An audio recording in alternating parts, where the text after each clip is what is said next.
All right, are you ready for the NFL MVP? I'm going to tell you who it's going to be right now. It is not going to be Lamar Jackson. Okay. It is not going to be Josh Allen. It is not going to be Justin Herbert. Oh, okay. It is going to be Baker Mayfield. Oh, I like Baker that. Mayfield is such a great story. And we were talking about the ability to believe in yourself. Yes. Because he lost his confidence early. And he was good for Cleveland. His rookie year sets a record for rookie touchdown passes, takes him to the playoffs.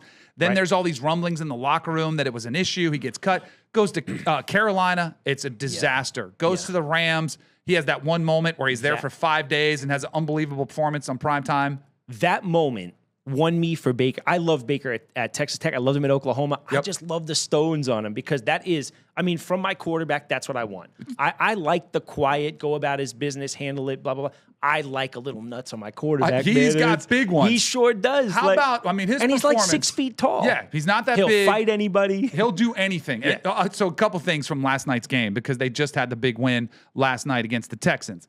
Once again, has his team trailing in the fourth quarter, marches them down the field, puts on an absolute clinic without a lot of his offensive line. He's got a banged-up offensive line. He's been hit all game. He just had a chain ripped from his neck. Yeah. In fact, the one run, which was insane, was when he goes down and he gets hurt, right? And he grabs his ankle. Oh, yeah. And then who was it? C.J. Gardner-Johnson. Yes. And then he's chirping at him. And what does Baker do? All of a sudden, the injury doesn't matter. The adrenaline rushes, and he pops right back up, and he gets in his face. He's like, I'm not going out. I love him. And then on top of it, he marches his team down the field again. Some of the stats they were putting up last night, the fourth quarter numbers and the amount of fourth quarter and overtime touchdowns, the most in the NFL since he joined the Bucs.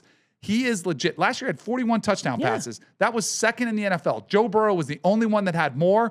I think they win the division. I think they're a playoff team. Baker Mayfield is going to be the surprise MVP of the 2025 season. I actually love that. And his teammates love him. And he's got 10 of those moments that I can go back and think of. It was Rams, and I think it was Rams. He came in on Thursday and won a game on Sunday, which is just so absurd to think about. Yes, it was like 4 days. He didn't even know the plays. Shouldn't know the plays. Right. We're going to talk about something later where he probably didn't even know all his teammates, and I'm sure we'll get to something like that a little later, which is a pretty funny clip. But he's one of those guys, intrinsic motivation, and don't piss him off because you remember the game at Oklahoma where he went to midfield and he's trying to be mature to shake Kansas's hand, and Kansas stares at him, and you could see his eyes here, his ears perk up, and he's going, "Oh." And now that's what I needed. That's all I needed. Yeah. And he proceeds to just take them apart. That was when he grabbed his nutsack, I think, right? No, that was crazy. Yeah, that's immature Baker. It was. He's and going he up a planted little the flag at Ohio State.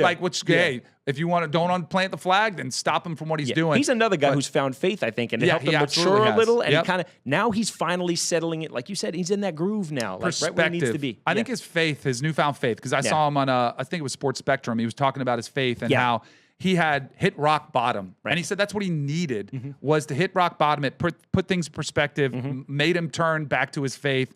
And he's like, it's turned around everything. It's turned around his marriage. It's turned around his career. It's turned around his life as in the whole. And that's why I find myself rooting for him. But I think he's really, really playing outstanding football right now. Incredible. Just a perpetual overachiever, only walk-on to ever go first overall, win a Heisman, the whole nine. He's been incredible since college. I always loved his style, and I'm excited to watch him. I think it's a great pick. He's been awesome. Yeah. Somebody who I thought preseason was going to be the MVP, and now is out of the race because he's hurt. Yeah. Joe Burrow goes down with turf toe. Have you ever had turf toe? I think I did a little bit in cotton, never to the extent where it put me out. But it's funny because it sounds like it should be like a gross infection or something. Right. But my understanding is it's really just like a little tear in a ligament. But it's incredibly painful. Yeah. Everybody I've talked to, I never had it. I never ran enough. I wasn't fast enough to get turf toe.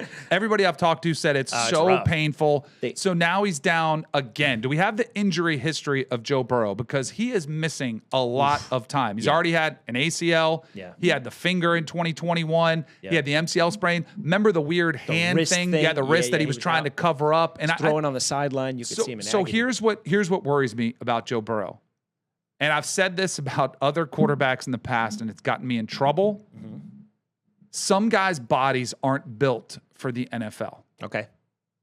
I had Carson Wentz as a player who I thought his body wasn't built. Andrew Luck finally realized his body wasn't built for the NFL. It has nothing to do with toughness. Nothing. Because I just said Joe Burrow is a tough SOB. Right. He plays through a ton. Some guys, for whatever reason, call it injury prone. I don't know what it is. They bad luck, whatever it is.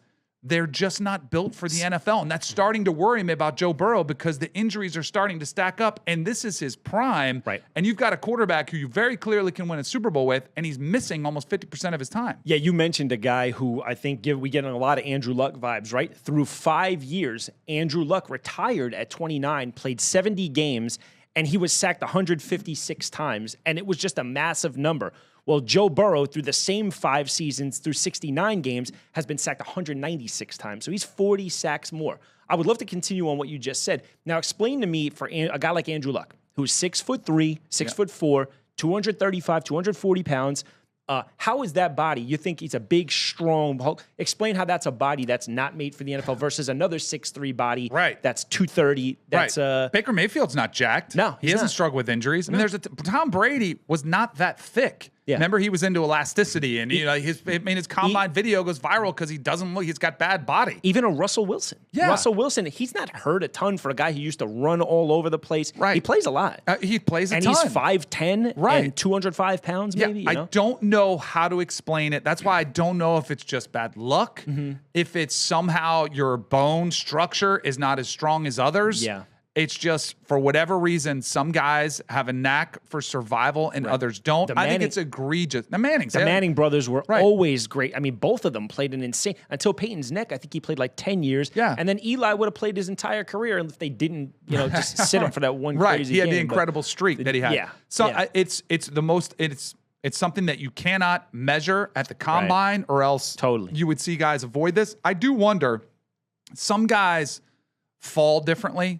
I think there's almost an advantage to being like that pocket passer, like an Eli or Peyton. When you're going to get sacked, you kind of just go down. You don't try. And Burrow's athletic. Like, he can get out of trouble. But I think it's egregious that the Bengals have done so little to help him on the offensive line. Granted, they paid Jamar Chase and they paid T. Higgins, and they've tried to pay some of their best talent, but they have not done a good job of showing that offensive line. 100% agreed. And then there's definitely something to what you're talking about being able to take a hit and knowing how to take a hit properly. That's a guy like Russell, right? Russell, you think a guy like Robert Griffin III, who was a freak of nature athlete, but I felt like once a week I'd watch him get popped, and I'm like, this guy's not going to last. A guy like Cam by 31 was pretty much done because he never shied away from getting hit. And that's what I think Russ does well. Russ gets down. Russ knows how to roll properly. And these are things. Yeah. Right? You know who else does? Who? Lamar. Oh, of course. Lamar has that little, and it's like a subtle, it's the tiniest thing. I played with Warwick Dunn, a running back. Yeah. He had a knack for, at the last minute, he knew, and he would shift his body, would contort his body, so you never got that big hit. When was the last time you saw Lamar get crushed? You don't. I saw a clip on Twitter over the weekend of Tyler Lockett, a real small receiver. He's gone into his 10th year now. He never misses time. And it's so, people look at it from the outside and they're like, look at this guy shying away from contact because it's not sexy and doesn't look cool to the fans. But you live to play another play. And when you're a smaller guy like that, getting down and doing just that, live to fight again, man. You know what I mean? It's not, you don't got to be a hero out there like that. I hate it. I don't think Joe Burrow has to retire early because I don't think he will. I think Andrew Luck is such a unique personality. That's why he hung it up. I think Joe Burrow will keep going. I just hope they keep him healthy because I want to see him out there. He's incredibly talented. I also worry that he's the next Dan Marino. Because Dan Marino went to a Super Bowl in his second year in the league and never went back. I have that fear for Joe Burrow. Yeah. I've seen it happen before. I hope they give him the help and the support that he needs, and I hope he gets back healthy. Yeah, we've had discussions in-house here about it's like the Michael Jordan thing and the Patrick Mahomes thing, and it's about keeping guys from rings. Yeah. And that's been something Patrick's had a knack for, other than Jalen Hurts, right? Nobody else has gotten rings on his watch. Yeah. And speaking of somebody who doesn't take hits, he's been incredible. Hurts, and he might just keep racking up the rings at the rate he's going. Can we talk about something really quick, though, and we can keep it moving? Did you see that picture? And look, I thought the Chiefs were going to lose anyway, so it didn't really break me up, but dude, they had 7 guys offside on that tush push. I mean, the center's whole body, and he's moving first. Did you hear what Mike Pereira or Blandino, one of the guys who are the refs, said? This game wasn't won today. This game was won when the owners decided not to ban the tush push. The tush push is the worst thing that's happened in the NFL. Yeah. It is a stupid play that is not football. It is rugby. Yeah. That being said, you got to stop it. I don't think you outlaw it because I think it's like a lot of things. I hope it's a trend. Remember the Wildcat? Of course. Remember the Dolphins actually started. Yeah. They started doing it because they had such bad quarterback issues. Then everybody starts copycatting him. Yeah. Then guess what? Everybody stops it, and so it phases out slowly over time. Yeah. No one's stopping this, but the way to stop it is to actually call the penalty when they are offsides. Yeah, well, that would be fantastic. Yes. I mean, they weren't even offsides. The center's moving. Like, Right. there's 5 things I could have called there before. It's ridiculous. Yeah.